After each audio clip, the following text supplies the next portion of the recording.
Ескі вагон арасында сықырлаған дыбыс шығарып, мөңкі бала жөнелгендей мінез танытса, үстел үстіндегі суып қалған шай шайқалып төгіле жаздайды. Станциялар мен ауылдар көзге жиі шалынып, шоқ-шоқ болып өскен ағаштардың да қарасы көбейіп келеді. Аспанды бұлт торлай бастағанда, ертеңде екі тізем бастырмай сырқырап шығатын болдау деп уайым етті. Көз келгенде қайда барасыз? Сіздің жасыңызда алыс сапарға шығу оңай емес. Ол кісіні өмір бойы іздеумен келесіз ғой. Тірі болса әлдеқашан табар едіңіз. Енді жаныңызды күтіп отырсаңызшы, деген қызының сөзін ойына алды. Іздесем өз бауырым, сенен ақша сұрадым ба, болмаса ерігіп жүрмекенмін, деп кілтете қалған. Енді келіп мұның көңілін қимай, жолға бірге шыққан қызын аяп келеді. Өзіне қызы болғанымен, ол да үш немеренің әжесі. Жасы еңкейгенде, туған жерді бір көріп топырағына табанын тигізсе, батпандай салмағы білінер жүкті көтеріп жүрген кәрі жүрегі содан бір жеңілдік табатындай көреді. Сол өзі туған үйдің орнын бір көрсе, таныр мекен. Өмір бойғы іздеген туған бауырын таппаса да, сол өзі өскен ауланы бір көрудің өзі айтып тілмен жеткізе алмас сезімге бөлерін іші сезеді. Дәл осы отырысында жайбарақат, сабырлы көрінгенімен, бүкіл ішкі дүниесінде алабөтен толқынысты бастан кешкен кемпір вагонның жоғары төсегінде қаннен қаперсіз ұйқы құшағындағы жасамыс әйелге көз салды да өз ойымен өзі болып кетті. Қаланың ескі көлігімен кетіп бара жатып татар үйлерді көрсе, көңілі қараптан қарап алабұртып кететіні бар. Ол үй кімнің үйі болды екен, қандай адамдар тұрды екен, тағдырлары не болды екен деген ойлар шырмайды. Екі қабатты етіп салынған терезелері қақпақты сондай татар үйлердің бірінде қалған, өзінің балалық шағы туралы үзік-үзік суреттерді қайыра еске түсірудің өзі кейде ұйқысын қашырса, кейде жанын жылытады. Кемпір тағы да ойға шомып кетті. Ескі үйдегі естелік.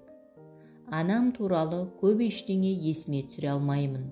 Шашымды тарап өріп беретіні, ән салатыны, даусы керемет әдемі екені ғана есімде қалыпты. Соған қарағанда анамнан тым жас қалған болуым керек. Ал әкем шешесі жетім қалған үш баласын асырау үшін ауыр жұмыс істеп, қараңғы түскенде аяғын әрең сүйретіп, сілесі қатып шаршап оралатын. Осы күні шешемді баладан қайтыс болған сияқты көрем.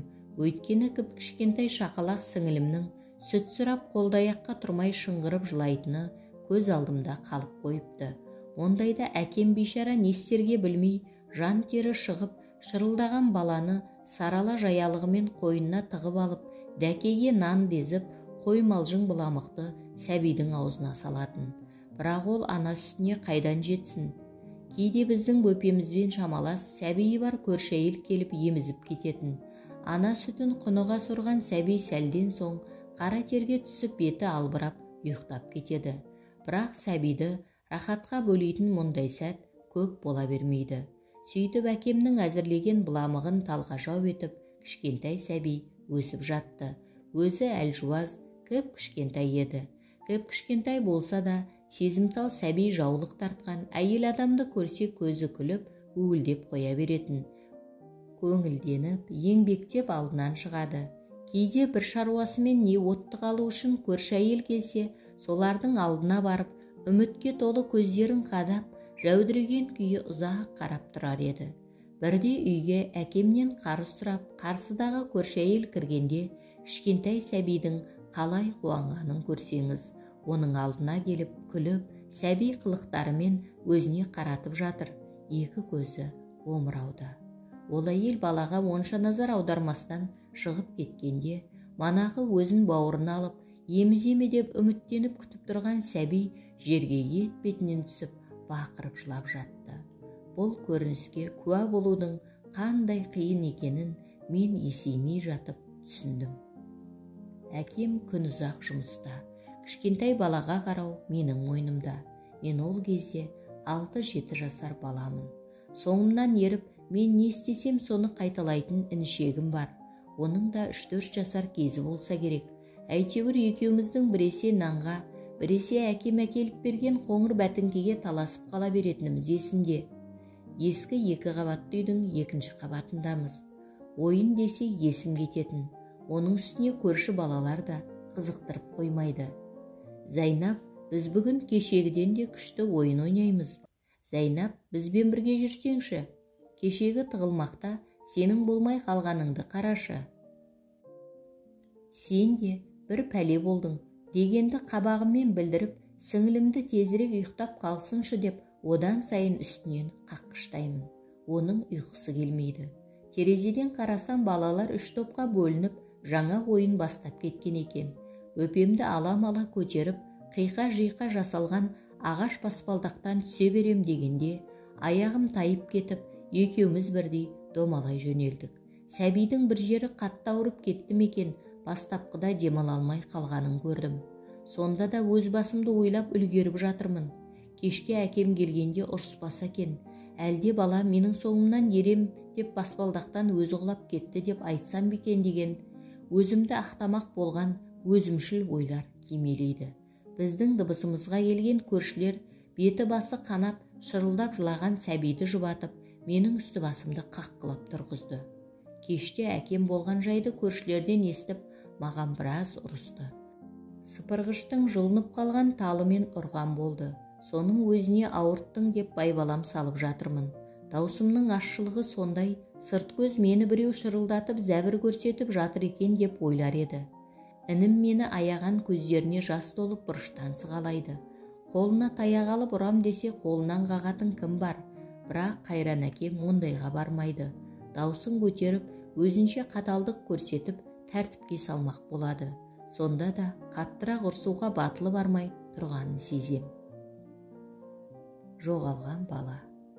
Бізде ескі аспалы бесік болатын. Бірде сол бесікке сіңілімді жатқыздым да, тербетіп, ұйықтадау дегенде сыртқа беттедім. Есілдертім есік алдындағы балаларға қосылу.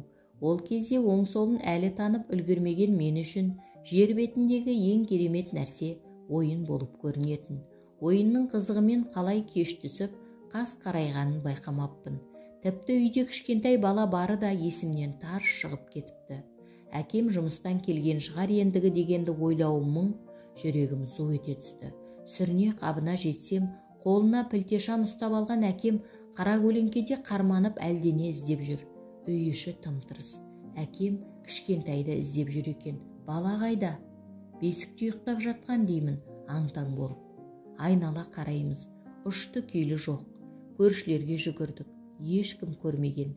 Біреу алып кетті ме деуге бейсауат ешкім келмеген болып шықты. Әкемде еш жоқ. Өңі қашып кеткен. Екі кештің арасында у-шу болдық. Енді қайтеміз дегенде бір бұрыштан деген дыбыс шыққандай болды. Жақындап барып тыңдасақ, бірдеңе қыбырлайтын сияқты. Пештің түкпір жағында отын жинайтын қуыс болушы еді. Ол жер күндіздің өзінде қараңғы болып тұратын. Қалай солай тасталған томар мен жаңқалардың арасынан сәбиін тауып алған әкем әлде қуанғаны, әлде көңіл күйі солай болды ма, жас балаша еңкілдеп, еңіреп жылап жіберді. Ол баланың не аспалы бесіктен ұшып кетіп отынның үстіне түскенін, не болмаса еш жоқ неменің жалғыз қалғаннан қорқып, сол жерге өзі барғаны белгісіз, бет-аузы ағаштың қатты қабығы мен бұталарынан әбден жарақаттаныпты. Әсіресе білектеріне ағаш шырпылары аямай тиген екен. Әкем әлгі жаңғалардың әрқайсысын түйреуішпен қыл суырғандай етіп алған сайын байғұс бала безек қағып, жан даусы шығады. Осы оқиғадан кейін әкем мынадай тоқтамға келді. Мына баланы балалар үйіне тапсыру керек, Зайнап. Мен болсам жұмыстамын, ал сен баланы мүлдем қарамайсың. Саған ойыннан басқа ештеңе керегі жоқ. Өйстіп жүріп екеуміз мұны өлтіріп алып, обалына қалармыз. Әкемнің бұлай деуі қаталдық емес, керісінше амал іздегені еді. Сөйтіп, әкем сіңілімді балалар үйіне өткізді. Біз бастапқыда сәбиге барып жағдайын біліп тұрдық, бірақ арада уақыт өткенде одан көз жазып